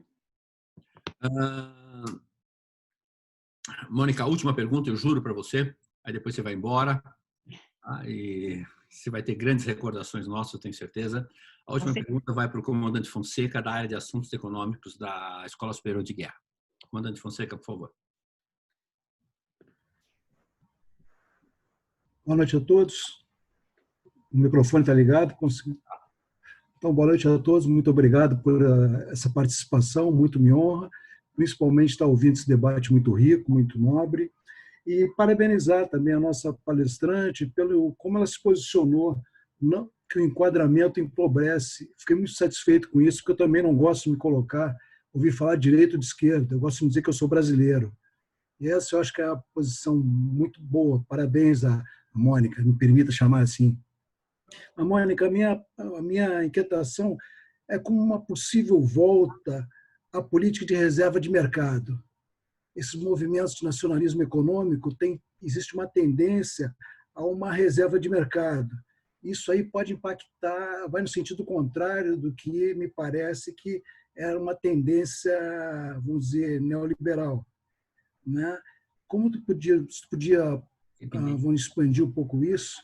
Nós já se falou um pouco nesse ponto, mas se puder expandir um pouco especificamente, porque isso me parece que isso vai ao encontro do aspecto de soberania, né? E isso aí impacta no problema de globalização, que é um movimento que parece que já diminuiu o ritmo em 2008. Sim. E só abrindo parênteses, me incomodou muito o Brasil importando não sei quantos milhões de máscaras da China. Será que nós não teríamos capacidade de produzir esses milhões de máscaras aqui em 2 meses? Que é quando o movimento... Então, isso aí que está me inquietando bastante. Já antecipadamente te agradeço a resposta. Muito obrigado. Eu compartilho dessa inquietação e dessa aflição até, inclusive no contexto do livro que eu estou escrevendo sobre nacionalismo econômico, porque uma coisa que fica muito evidente, só para responder a sua pergunta fazendo um certo arco histórico. Quando eu comecei a escrever esse livro, eu comecei justamente porque estava observando esses movimentos nacionalistas ressurgentes mundo afora, a volta do protecionismo, a volta da política industrial voltada para si, né? Então, com elementos de reserva de mercado e de outros tipos de medida, enfim, um rol todo de políticas econômicas que podiam ser facilmente enquadradas com esse aspecto nacionalista, né, de cunho nacionalista. E aí eu voltei atrás, eu fiz o arco histórico voltando lá ao século XIX, para tentar ver, assim, historicamente, em que medida a gente está mais próximo ou mais distante de movimentos nacionalistas anteriores. Porque nacionalismo econômico é algo que vem em ciclos, né? Quando você pega a história econômica, você vê que ele vem assim, essas ondas nacionalistas, elas ocorrem em ciclos. No século XIX foi industrialização, né? Então todos os países que se industrializaram tardiamente depois do Reino Unido fizeram isso num contexto de políticas de proteção comercial, infant industry, reserva de mercados ali, mas com o intuito de desenvolvimento e industrialização, que era um bom intuito, não era um mau intuito. E, em muitos casos, essas medidas deram certo. A gente está falando aqui de Estados Unidos e Alemanha e França, que se valeram imensamente desse tipo de medida no século XIX para se industrializar. Depois disso, a segunda onda que a gente tem é nos anos 30. E aí, nos anos 30, é uma onda muito mais destrutiva, né? Porque é um tipo de nacionalismo voltado para uma espécie de tentativa de ir bem às custas dos outros, né? De avançar em detrimento dos demais. Então, a gente viu de nós e políticas protecionistas, mas dessa vez o objetivo maior não era desenvolvimento interno, o objetivo maior era uma espécie de corrida internacional, né, que acabou resultando na Segunda Guerra Mundial, inclusive por causa de uma série de outros fatores. Depois disso, a gente tem os nacionalismos pontuais, assim, na América Latina, na Ásia e tal, mas, de novo, são desenvolvimentistas em natureza, né? Então, tem esse cunho. Então, se a gente compara lá, pós-guerra, experiência na América Latina comparada à experiência na Coreia e Taiwan, anos 40, anos 50, a gente viu a falência do nosso modelo de substituição de importação e o grande sucesso do que aconteceu na Ásia, que começou com substituição de importação também, mas depois transitou para um modelo de orientação para fora, né, de exportação. Então, assim, traçando esse arco todo e olhando para onde a gente está agora, eu acho que a gente está numa espécie de meio do caminho ruim, porque a discussão que está no mundo e que está aqui nos Estados Unidos em particular é uma mistura de um desenvolvimentismo meio torto com essa visão de ir radiante ou progredir em detrimento dos demais, tá? Que é um pouco a caracterização dos anos 30. Então, a gente tem uma mistura dessas duas coisas nesse momento que a pandemia exacerba. Isso daí já era a tendência anterior e a pandemia está exacerbando isso agora. Esse tipo de coisa vai ter fôlego? Não vai ter fôlego? Eu acho que essa resposta depende, em grande parte, do que vai acontecer com as eleições nesse país aqui em novembro. Porque, afinal de contas, esse país aqui movimentou boa parte dessa ressurgência nacionalista no mundo, né? Então, dependendo do que aconteça, você tem cenários distintos. Você pode ter um cenário de exacerbação do nacionalismo, que aí naturalmente bate no Brasil, porque o Brasil já tem a tendência nacionalista, assim, né? É intrínseco à natureza brasileira, essa postura mais isolacionista, mais nacionalista. Então, isso pode se exacerbar, e aí é uma aflição que eu tenho, porque isso pode caminhar dessa maneira, ou isso pode ficar mais ou menos como está, para um pouco melhor. Mas que ainda assim não é exatamente o quadro que a gente gostaria de ver, né? Porque eu acho que o quadro que a gente gostaria de ver esquece essas discussões, não adianta, nenhum país vai sair dessa sem cooperação, sem mecanismos de coordenação, sem você poder trabalhar em conjunto. Então, vamos deixar tudo isso de lado, vamos tentar repensar como é que é um novo multilateralismo pós-pandemia, como é que você reorganiza as bases do multilateralismo pós-pandemia, para que você tenha, né, de fato, saídas que façam sentido para todos, porque se cada país resolver perseguir sua própria estratégia, não vai dar certo, não vai funcionar para ninguém. Então, existe essa possibilidade, mas o contexto político hoje não é muito favorável a essa possibilidade. Então, eu acho que a dúvida que fica pela frente, e ao observar, e eu acho que o primeiro ponto de observação importante vão ser justamente as eleições aqui nos Estados Unidos, é para que lado a gente vai. A gente vai para um lado de redobrar a aposta nesse nacionalismo esquisito aí com o qual a gente vem flertando há alguns anos, ou a gente vai para um lado um pouco melhor, que eventualmente pode chegar a um pragmatismo maior e uma tendência maior de se mover para o lado da coordenação internacional, da cooperação internacional e tal. Acho que esses são os caminhos que estão em aberto hoje e que, de novo, vão ser muito definidos pelos acontecimentos políticos à frente. Obrigado. Mônica, terminando, tá, e agora de verdade, eu não tenho mais nada a dizer do que lhe agradecer em nome do grupo. Você foi brilhante, A+, tá? Aliás, você tem um tipo de pessoa que sempre teve A+, né? Foi um pouco assim. Então, parabéns. Foi uma tendência obsessiva, na verdade. Parabéns. Você nos deu 2 horas aqui de lições que foram muito importantes, de uma maneira neutra, de uma maneira objetiva, com dados, que eu acho isso muito interessante. A capacidade que você tem de unir os dados e formar conclusões, são conclusões lógicas, isso me impressiona bastante, é o que faz você ser o que é. E, em nome do grupo, muito obrigado. E a última pergunta que a gente sempre faz é a seguinte: que time de futebol você torce? Flamengo. Flamengo, tá bom. Então, eu vou abrir o microfone de todo mundo para dar uma salva de palmas para você. Muito obrigada. Bom jantar. Obrigada, muito obrigada. Agradeço a todos, foi ótimo o debate. Nem senti o tempo passar.